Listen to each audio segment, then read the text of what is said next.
E agora a gente volta a falar sobre a onda de calor, né, prevista aqui para Santa Catarina entre hoje e amanhã. E a gente sabe que sempre que tem uma mudança muito drástica na temperatura, o nosso corpo acaba sofrendo, muitas pessoas acabam sentindo dor de cabeça, vários outros sintomas. Por isso nós convocamos um médico, um clínico geral, para participar de uma conversa aqui com a gente, doutor Carlos Seara, que já está posicionado para tirar essas dúvidas e dizer como que a gente pode melhorar, né, a nossa rotina, os nossos hábitos, para não sentir, doutor, tantas variações, tantos sintomas, né, quando chega um calor muito forte e também uma mudança tão brusca de temperatura.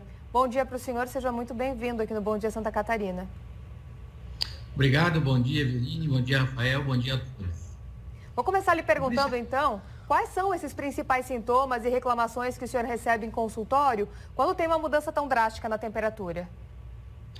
O primeiro sistema que é afetado quando há essas mudanças de temperatura é o cardiocirculatório, associado ao respiratório, né? Porque o que acontece? As nossas artérias e veias, o nosso corpo como um todo, quando há essas mudanças, com o calor, é sabido que há uma chamada dilatação ou vasodilatação. E com o frio, né, uma vasoconstrição, ou seja, uma constrição. Nossas artérias são como se fosse uma borracha que se dilata passando o nosso sangue por ela. Então, com o calor, ela vai dilatar. Com o frio, ela tende a contrair. E com isso, nós podemos ter alguns sintomas que são muito frequentes, como tu já colocaste, a cefaleia, que é a dor de cabeça, a tontura, o desconforto respiratório, o cansaço, a astenia, que é uma fraqueza, são as principais queixas que as pessoas têm quando há essa mudança brusca.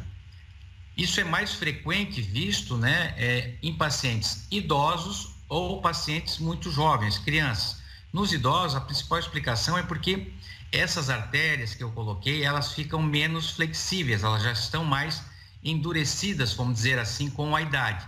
Então, a flexibilidade dela é menor. Então, eles acabam sentindo mais oscilações, principalmente da pressão arterial, da frequência cardíaca e da frequência respiratória. E isso acaba afetando principalmente um órgão controlador, que é o cérebro. Doutor Carlos, a gente sempre escuta, né, nessa época, bebam bastante água, bastante água. É por aí ou tem alguma outra forma também de reduzir esses sintomas e essas reações no corpo? Eu sempre coloco, Eveline, para todos os pacientes, que o princípio de tudo é a água, né? O adulto e o idoso, 70% do corpo dele é água. Então, a partir do momento que ele deixar de colocar, ou seja, de ingerir uma quantidade adequada de água, ele acaba consumindo a sua água endógena. E aí, consequentemente, ele vai ter sintomas importantes, como sede, boca seca, cansaço, desânimo, tontura e, em alguns casos, chega a ter síncopes, que são os desmaios com a perda de consciência, geralmente.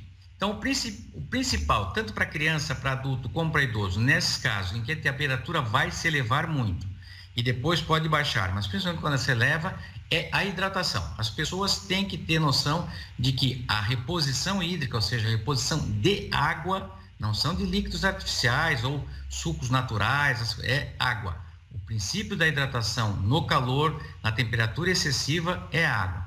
Quando ele tiver sede, boca seca, ou uma urina de coloração escura, ele já está desidratado. E é uma preocupação que faz sentido, o senhor recebe muitos casos neste momento de variação, de temperatura, de calor muito forte. Recebe em consultório muitas queixas ou pessoas que acabam tendo essas sensações? Quando a temperatura muito elevada, como é o caso que vai acontecer, isso é óbvio que acontece mais no verão, essa queixa é muito frequente, que as pessoas usam uma palavra chamada indisposição. Certo? Ou seja, elas acabam tendo cansaço com maior facilidade, desânimo, sonolência, fraqueza, dor de cabeça, né? A sede e boca seca, né? Então, isso é muito frequente. Um outro cuidado, que é bom até já colocar, é o exercício no calor, né? O exercício na temperatura excessiva, principalmente se for em ambiente externo, ele tem que ser moderado, né? Se ele fazer um exercício mais intenso, ele deve diminuir a intensidade. Se é num ambiente climatizado, aí não há diferença. Crianças e bebês, doutor, também merecem cuidado específico, algum cuidado diferenciado para essa situação?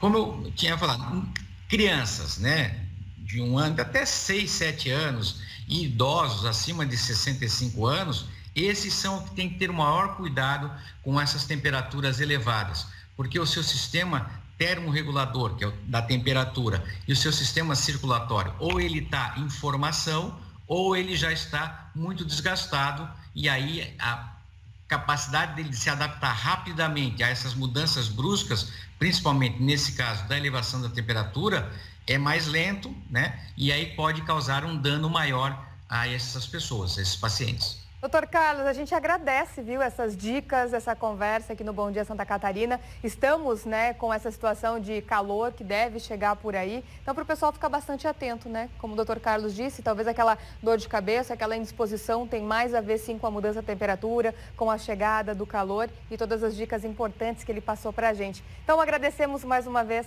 a sua presença. Boa quarta-feira para o senhor. Muito obrigado, igualmente a todos. Valeu, um abraço.